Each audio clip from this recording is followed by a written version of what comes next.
Por que aqui em Figueira não se aplaude após as apresentações do coral e do grupo de instrumentistas? Nós nos trabalhamos para servir incondicionalmente e nós nos trabalhamos para não necessitarmos de reconhecimento, para não necessitarmos de compreensão, enfim, não necessitarmos de nada em troca. Então, se o coral se apresentasse e em seguida nós aplaudíssemos, seria o oposto de tudo o que se propõe aqui. Porque o coral deve cantar para Deus, os instrumentistas devem tocar para o único. E como estamos tocando para Deus e para o único manda os seus filhos para usufruírem daquilo, para colaborar naquilo e para participarem daquele ritual ou para participarem daquela oferta. Então, quando nós estamos aqui diante do coral, nós estamos na mesma posição do coral, nós estamos fazendo a mesma oferta, fazendo a mesma glorificação que eles estão fazendo, de outro jeito, com a nossa presença, com a nossa adesão, com a nossa união com eles. Então, isso não tem nada a ver com aplausos. E cada um faz aquilo que pode, e um pouco mais, né, muitas vezes. E aquilo que a gente pode fazer não pode ser medido pelo aplauso dos outros, porque se nós nos colocamos a aplaudir, um dia aplaudimos mais, outro dia aplaudimos menos. Então é como se estivéssemos indicando que fizeram a coisa melhor ou não fizeram a coisa tão bem. Isso tudo é tudo contrário àquilo que se propõe aqui. E uma pessoa está agradecendo de coração a mim pela existência e pelo andamento das terras do Sol. Veja, quando uma pessoa agradece alguma coisa a mim, eu pego aquilo que ela manda e dirijo ao único, e ofereço ao único. Então, se a pessoa faz um agradecimento a mim, ela me coloca na posição de cumprir aquela tarefa, de pegar aquilo e lançar para o único. Então ela pode fazer isto diretamente, porque assim eu não fico ocupado com essa transferência de energia. Porque eu tenho consciência, como vocês também devem ter, eu tenho consciência que nada sou eu que faço. Como vocês devem ter consciência que tudo que é evolutivo, positivo e dentro do plano não somos nós que fazemos, mas é o único através do seu plano. Então, não há nada o que agradecer a nenhum de nós. Nós todos é que somos portadores de alguma coisa que vem do único e que deve voltar para o único, depois de resolvida aqui. Então é algo que desce, que aqui se amplia, que evolui e que volta para a sua origem, porque nos planos superiores existe um verdadeiro trabalho de perfeição e de aperfeiçoamento. Uma pessoa se sentiu muito mal porque percebeu que outras estavam rindo dela, estavam zombando dela ou se divertindo com algo que estava acontecendo através dela. Olhe, quem ri do outro, na realidade está rindo de si mesmo. Então, quando alguém ri de você, ele está rindo é dele mesmo. Ele se acha ridículo, ele se acha naquela condição que ele vê em você. A pessoa sadia não ri de ninguém. A pessoa sadia não zomba de ninguém, porque ela não tem por que zombar. Ela não está naquele estado. Quando nós rimos do outro, nós estamos rindo de nós. Quando nós estamos zombando é de nós. Portanto, não fique impressionada com isto. Nós podemos ser apenas instrumentos para que uma pessoa ria dele mesmo. Só isto.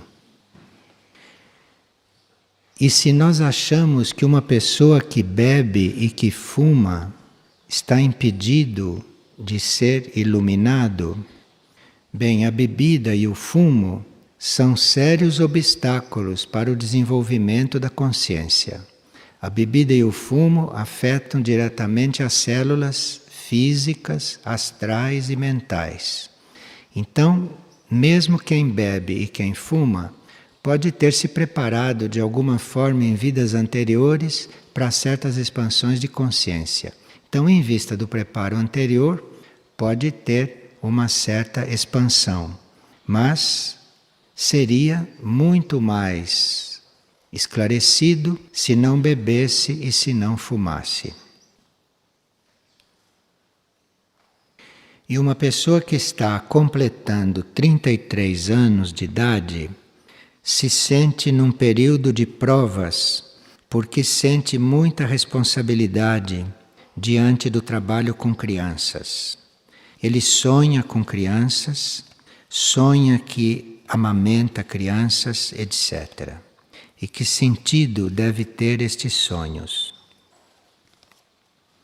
Então, esta idade de 33 anos é muito simbólica e pode estar representando o início em uma vida de serviço mais consciente.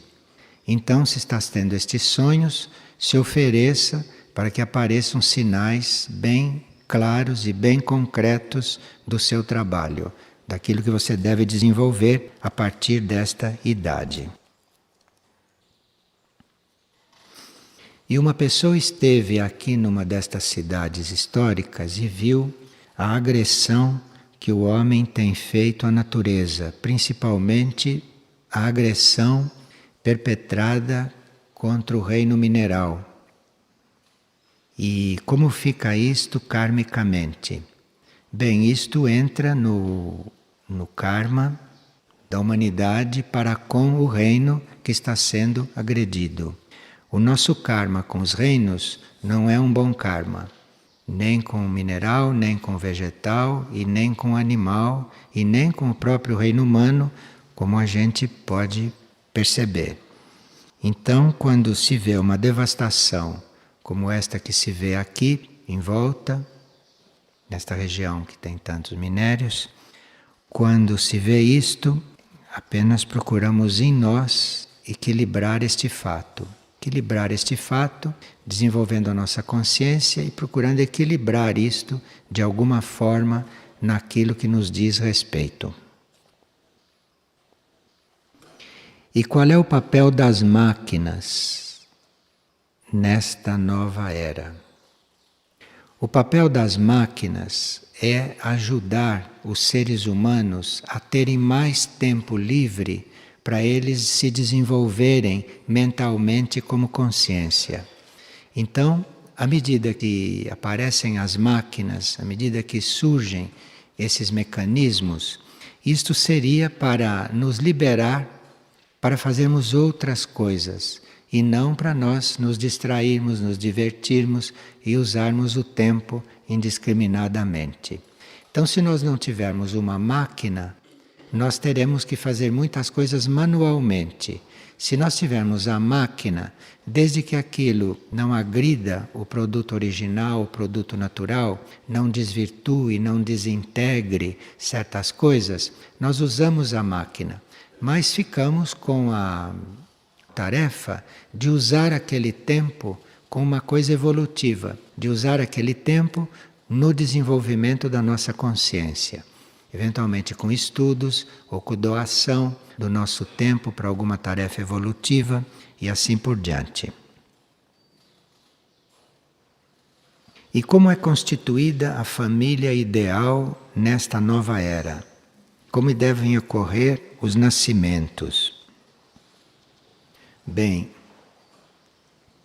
até aqui a maioria das famílias são kármicas. A maioria das famílias se reúnem em função de um karma passado, em função de uma história passada, de débitos e de créditos entre aquelas pessoas, e então se montam as famílias para que isto se resolva. Agora, à medida que as almas vão evoluindo e que aquelas contas kármicas vão sendo ajustadas, ou que a pessoa, através da sua evolução, vai saindo do karma material, para entrar num outro tipo de ordem, então a gente deixa de ter o mesmo compromisso com este tipo de família humana. Então depende da nossa evolução, depende dos contatos que fazemos com uma outra ordem, que não é apenas uma ordem material, como é o karma material, depende disso para nós irmos sendo liberados, então, de certos esquemas familiares tradicionais, isto é, montados através do karma material. Isto depende da evolução das almas. Agora, depende da evolução das almas também o processo do nascimento. Então, se nós temos uma intenção de procriar por egoísmo, de procriar porque necessitamos de filhos ou por tantas outras coisas pessoais, então os nascimentos têm uma certa característica. Então nós atraímos seres kármicos, atraímos seres que têm o mesmo nível dos nossos desejos, só que em outras direções. Enfim, nós acabamos atraindo um semelhante a nós, em todas aquelas particularidades que são mais destacadas e mais fortes em nós. Agora, se nós não temos nenhuma intenção pessoal de procriar, se nós não temos nenhum desejo de procriar, mas estamos ofertados ao plano evolutivo em geral, o plano, a ordem do universo, enfim, as energias superiores, as hierarquias que se ocupam disto, começam a organizar a nossa vida procriativa. Para quem tem que ter vida procriativa?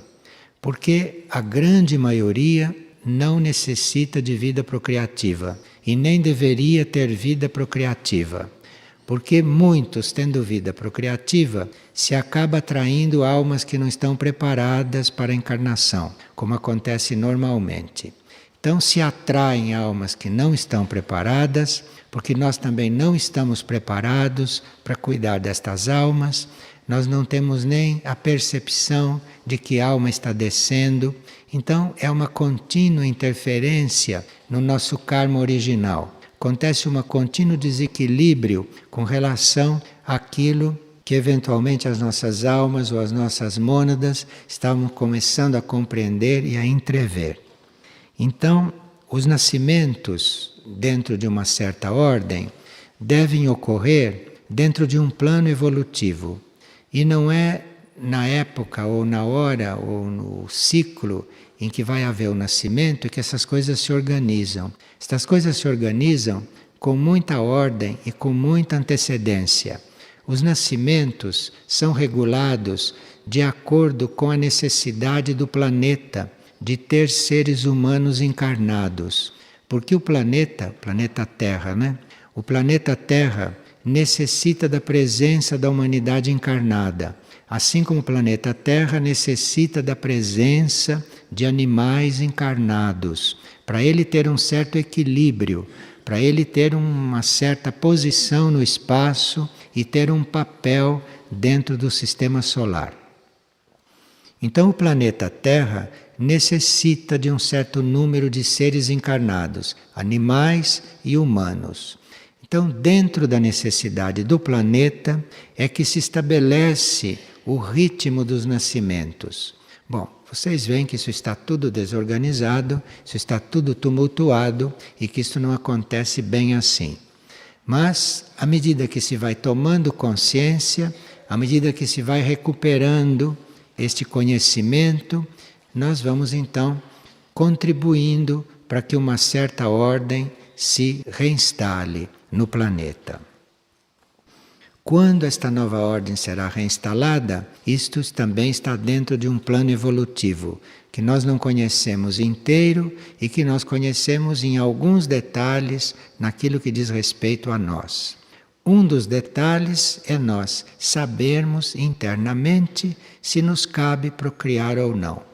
Se nos cabe procriar, então vamos aguardar para ver em que condições isto vai se dar. E se não nos cabe procriar, ir tratar daquilo que nos cabe fazer como tarefa, com bastante simplicidade e com bastante liberdade.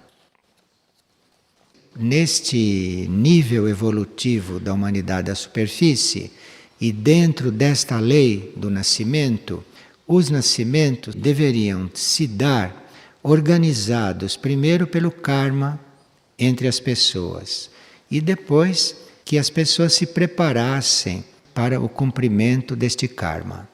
Então, tanto aquele que recebe uma alma pode se preparar, como aquela alma que vai ser acolhida também pode se preparar.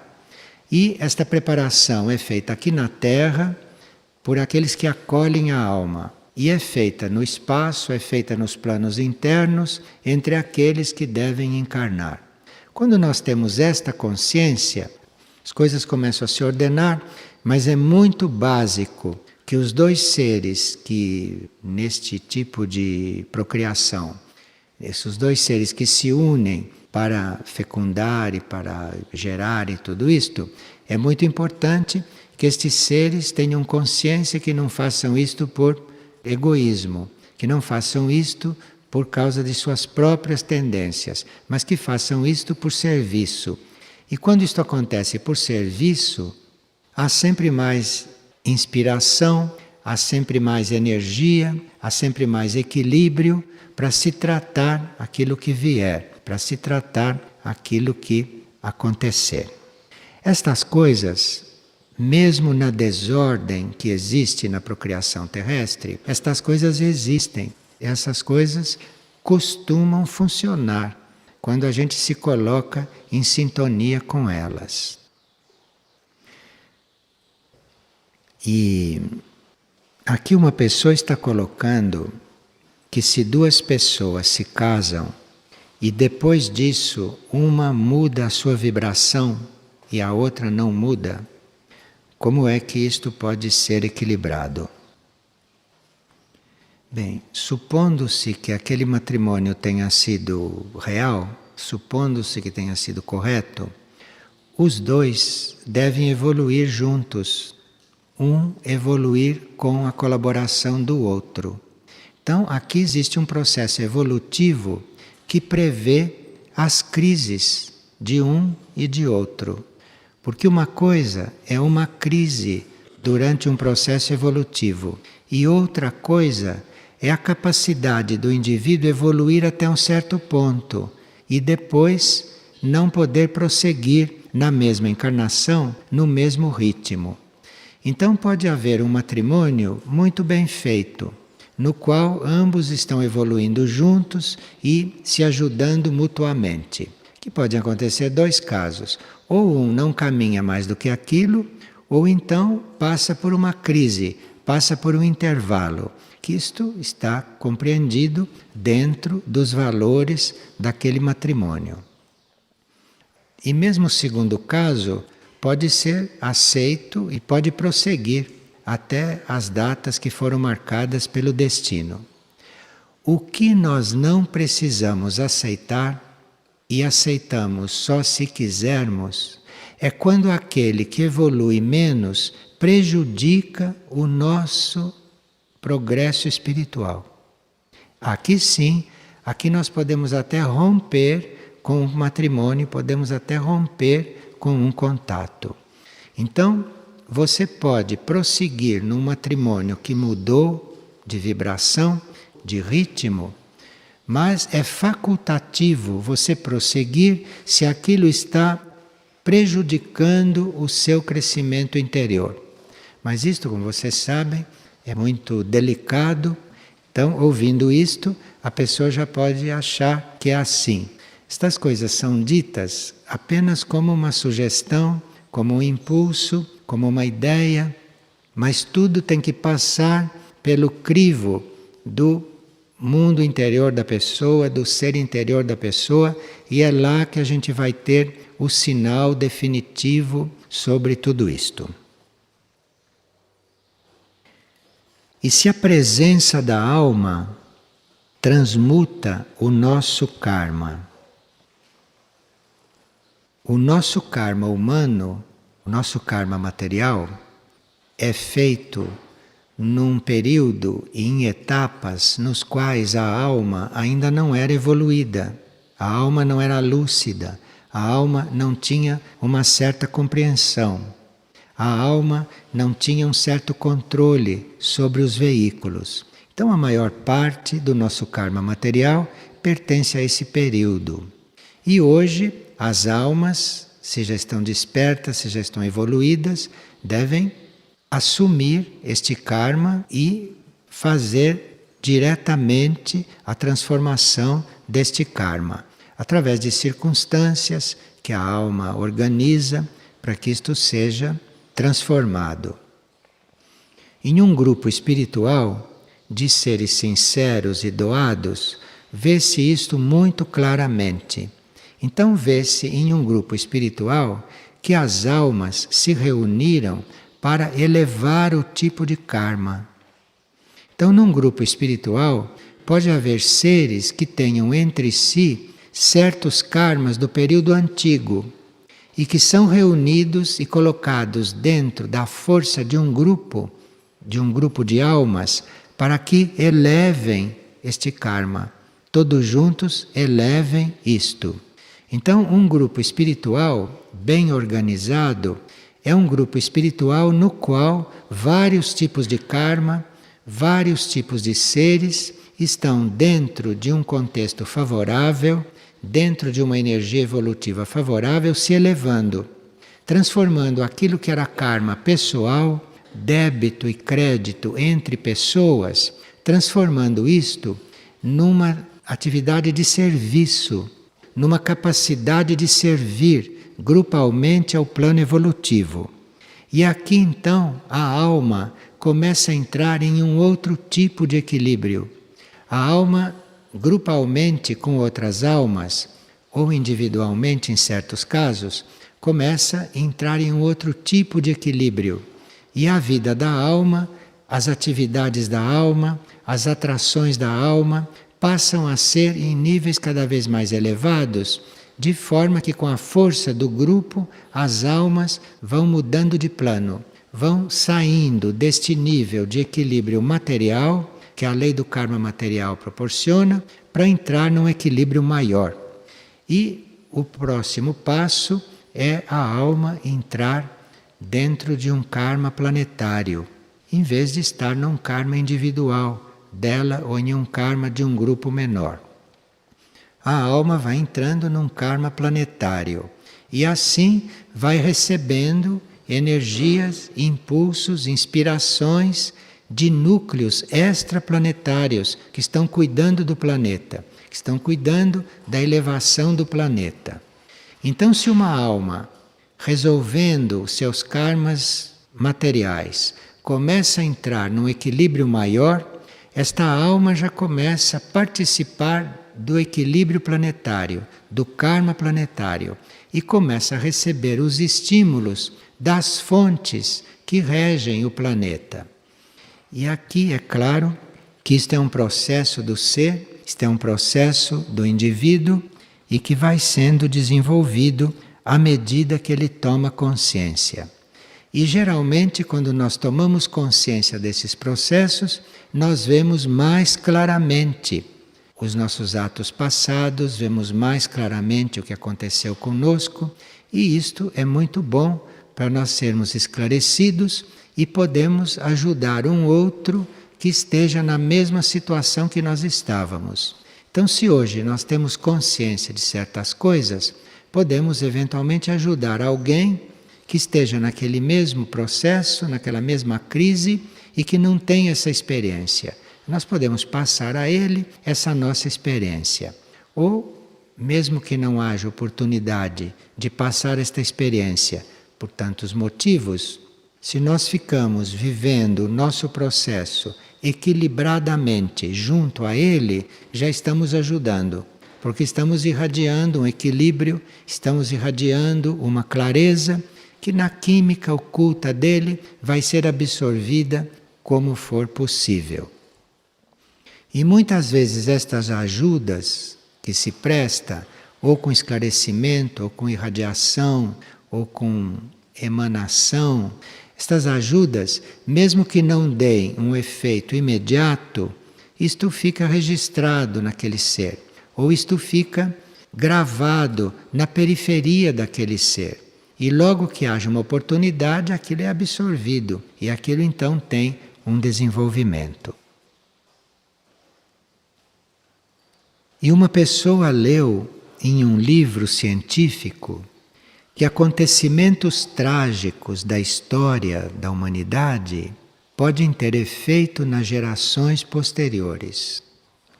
Frequentemente esses acontecimentos podem atuar de tal forma que um membro familiar imite inconscientemente o destino de um seu ascendente. E o que se pode falar sobre isto e como trabalhamos isto? Bem, dentro desta organização genética atual, dentro deste código DNA, isto é assim mesmo. Mas como nós estamos nos preparando, alguns para mudar de código e outros já com um novo código implantado, nós não teríamos que nos ocupar destas coisas. Então, se nós já estamos voltados para o novo código, nos cabe estar entregues a este novo código para que ele comece a atuar em nós. E o novo código, na sua energia, dentro dos seus procedimentos, ele vai ver como se resolvem estas questões genéticas antigas que podem estar ainda fazendo parte da nossa estrutura. Aqui se trata de nós não estarmos muito coligados e muito impressionados com o passado, com aquilo que já aconteceu, mas de nós estarmos no momento presente sintonizados com aquilo que a nossa consciência indicar. E aí as transformações, as mudanças irão se dando dentro de uma ordem maior e não só dentro da nossa pequena ordem kármica material. E aqui uma pessoa pediu que nós conversássemos a respeito de outros aspectos do magnetismo, esse magnetismo terrestre que nos atrai também através da lei da gravidade, que faz parte desse tipo de magnetismo, para a Terra, para os níveis mais concretos. Bem, isto que nos atrai, isto que nós chamamos de magnetismo terrestre, isto existe em muitos níveis de consciência. E assim como nos níveis de consciência inferiores, mais densos, isto nos atrai para a Terra, para baixo, à medida que vamos subindo com a nossa consciência, isto vai se invertendo. E aí nós começamos a ser atraídos pelo magnetismo sutil para os planos superiores. Então é muito importante mudar a consciência. É muito importante nós vermos as coisas por um outro ângulo, às vezes pelo ângulo oposto. Porque se você vê a coisa pelo ângulo oposto, isto quer dizer você inverter o seu ponto de vista. E aí você ser atraído por um outro tipo de magnetismo, por um magnetismo não material e não animal. Por exemplo, se você observa a situação de uma pessoa humana no seu atual nível de consciência, você está entrando em um nível magnético denso, naquele nível magnético que atrai para a Terra. Se diante da mesma pessoa, diante do mesmo fato, você está concentrado nos pontos internos dela, nos seus níveis sutis, na sua essência interior e espiritual, você inverte o seu ponto de vista. E aí você passa a estar em contato com um magnetismo sempre mais sutil, superior, e o seu ponto de vista e a sua visão daquela pessoa também vai se abrindo, vai se erguendo, e você vai vendo nelas coisas que antes você não via, porque estavam internas em um nível que ela não está manifestando. Se você inverte então a sua posição, se você inverte o seu ponto de vista, se você busca no outro aquilo que não é visível, aquilo que não está sendo manifestado, você entra num outro tipo de magnetismo, num outro tipo de plano de consciência, você começa a desenvolver no seu ser um magnetismo superior e aí você começa a atrair aquela pessoa, você começa a atrair aquele indivíduo, você começa a estimular aquele indivíduo a fazer o mesmo movimento. Isto é o trabalho do segundo raio. Isto é o trabalho do amor-sabedoria, que no seu próprio título tem isto: amor, que seria um nível de magnetismo, e sabedoria, que é um outro nível de magnetismo. Então, esses dois níveis de magnetismo podem se resolver nesta energia do segundo raio cósmico. Agora, dentro desta energia, nós podemos, através do respeito e do serviço a todos os reinos que são magnéticos, o mineral, o vegetal, o animal, o humano, o dévico, todos esses reinos contêm magnetismo e trabalham magneticamente, têm o seu sistema de atração, têm o seu nível magnético. E se nós começamos a servir esses reinos, se nós começamos a nos doar a estes reinos, nós vamos compreendendo este magnetismo, vamos nos ajustando ao magnetismo universal. Porque o magnetismo universal inclui o magnetismo de todos os outros reinos, inclui todos os níveis de magnetismo. E nós, como reino humano, temos diferentes níveis de magnetismo também a assumir ou a desenvolver. Temos esta atração da qual somos capazes em nível físico-etérico, temos a atração da qual somos capazes no nível emocional e temos a atração também, temos o magnetismo no nível mental. E esse magnetismo humano nesses três níveis está considerado um magnetismo material e que pode ajudar ou pode diluir certas coisas ou pode resolver certas coisas no plano material. Mas para entrarmos num outro tipo de magnetismo, até chegarmos em níveis mais universais, nós temos que reverter a nossa polarização. E a nossa atenção não está somente nesses níveis de magnetismo material, mental, emocional e etérico-físico, mas procurarmos entrar em contato com o nosso núcleo interno, com a alma, aonde vamos ter outro tipo de magnetismo. Na alma, por exemplo, nós temos um magnetismo que ajuda o reino mineral, que ajuda o reino vegetal, que ajuda o reino animal e que ajuda o reino humano a ir entrando em outros níveis magnéticos também, que ajuda na evolução desses reinos. Como nós temos um outro tipo de magnetismo, em seguida este da alma, um outro tipo de magnetismo no corpo de luz, que funciona no nível espiritual. Depois nós temos o magnetismo monádico, temos o magnetismo do regente, que é muito poderoso, que é um magnetismo cósmico e que consegue atrair as nossas 7 mônadas todas para o plano cósmico. Então nós temos um tipo de magnetismo aqui no plano material, que é este que nós conhecemos. E vamos subindo em gradação até o magnetismo do regente, que tem o poder de atrair mônadas e que tem o poder de organizar as coisas dentro de uma ordem cósmica. O nosso grau evolutivo é o que determina a nossa pureza magnética. Então é à medida que nós vamos evoluindo e que vamos vendo as coisas de um ponto de vista mais amplo, é que nós vamos purificando o nosso magnetismo, já com a nossa intenção, já com a nossa polarização, então o nosso magnetismo vai se elevando. Em um grupo, isto é trabalhado na medida em que o grupo compreende este trabalho.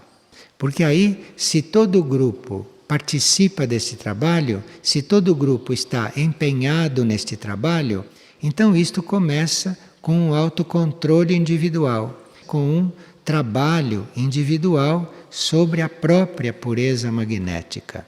Agora, se o grupo todo não está seriamente empenhado neste trabalho, mas está bastante distraído com outros aspectos da vida grupal, então aqueles que conhecem esse trabalho e que se dispõem a ser pioneiros nesse trabalho, deveriam intimamente, individualmente, fazer um esforço especial para ajudar o grupo. E o nosso trabalho magnético influi também nas plantas, diretamente nas plantas. Então vocês veem a reação de uma planta em um ambiente onde o magnetismo é trabalhado, onde o magnetismo é puro. As plantas se valem muito do magnetismo coletivo, até para posicionar as suas folhas, até para dirigir o encaminhamento dos seus ramos. Os ramos de uma planta, as folhas de uma planta, se posicionam de acordo com a atração magnética que elas estão recebendo do universo, do ambiente, do espaço. E também são muito sensíveis ao magnetismo humano que compõe este magnetismo coletivo, este magnetismo geral. Nós consideramos o nosso magnetismo elevado, consideramos o nosso magnetismo superior, não esse que a gente exerce com os corpos, mas consideramos o nosso magnetismo superior aquela atração que a nossa alma, que o nosso ser interior pode exercer sobre o mundo, pode exercer sobre o ambiente ou pode exercer sobre os seres. Só que esse magnetismo da alma não funciona como o magnetismo dos corpos. Esse magnetismo da alma, ele funciona à medida que a alma vai se conectando com os núcleos superiores. Então são os núcleos superiores que graduam a alma para que ela atraia aquilo que lhe cabe, para que ela atraia aquilo que está dentro do seu campo de serviço. Não é a alma que faz isto diretamente, porque senão a alma estaria funcionando como a personalidade. Esta alma deve já ter sido atraída pela mônada, pelo espírito, e ela deve estar sendo inspirada e o seu magnetismo graduado para que ela atraia aquilo que lhe cabe naquele momento. Quando a nossa alma está passando por um processo de renovação magnética, a personalidade deve se adaptar muito, porque nós podíamos ter, até um determinado momento, um magnetismo, um poder de atração para certas coisas. Muitas pessoas, por exemplo, viviam numa atividade dos negócios, num magnetismo material, para atrair negócios, para atrair situações muito ligadas ao plano material. Quando estas almas evoluem, estas pessoas têm que mudar o seu teor magnético. Estas pessoas têm que mudar a qualidade do seu magnetismo, porque a alma não vai mais precisar daquele tipo de magnetismo que ela usava para ele armar negócios, para ele armar coisas aqui para o mundo, coisas para o funcionamento material das coisas. Na metamorfose deste magnetismo, os corpos têm que acompanhar, os corpos têm que se adaptar. Porque este novo magnetismo vai atraindo para os corpos outros relacionamentos, outras vibrações. Então, a personalidade, o ego ou a mente tem que observar tudo isto com bastante inteligência e ser dócil a esta mudança magnética. Porque esta pessoa vai começar a atrair outras coisas, vai começar a atrair outras situações e vai ser capaz, dentro do seu magnetismo, de resolver outros assuntos, eventualmente de outras pessoas. Então, quando nós mudamos a nossa qualidade magnética, normalmente muda o nosso ambiente. As pessoas que nós atraímos são completamente diferentes. Nós temos que estar muito atentos a esses fatos, porque às vezes nós percebemos que algo está mudando e nós procuramos preservar os mecanismos conhecidos. Nós temos medo, nós temos receio de mudanças, mas aquilo que é afastado com a nossa mudança magnética ou aquilo que é desintegrado pela falta do nosso magnetismo atuando ali, nós não vamos ficar num vazio, nós vamos, quando o nosso magnetismo estiver definido, num outro grau, num outro nível de qualidade, nós vamos começar a atrair outro tipo de situações, outro tipo de seres, outro tipo de vida, enfim. Um tipo de vida completamente diferente daquele que usávamos. E hoje as coisas acontecem tão aceleradamente que na mesma vida, na mesma encarnação, pode haver em nós uma verdadeira revolução magnética. E nós podemos mudar de vida radicalmente, hoje, na mesma encarnação, coisa que antes não era muito possível. Mas hoje nós temos a possibilidade de mudar tudo numa mesma encarnação. Mas precisamos que respondamos a esta atração. Porque aqui existe uma atração magnética da alma, pode estar havendo uma atração magnética do corpo de luz, pode estar havendo uma atração magnética da mônada, e nós temos que ser muito flexíveis. Temos que realmente pedir ao ser interior que nos dê coragem para acompanhar essa transformação magnética. E estarmos preparados para as pessoas que conviviam conosco não nos conhecerem mais, com aquelas mesmas características que elas conheciam. Nós temos que estar preparados para isso. Isto quer dizer nós estarmos fazendo pontes, estamos fazendo contatos com núcleos extraplanetários. Porque a uma certa altura nós podemos estar sendo atraídos por um magnetismo que não é terrestre. E este magnetismo poderá estar nos trabalhando para coisas muito mais amplas do que estas que se desenvolvem na Terra atualmente.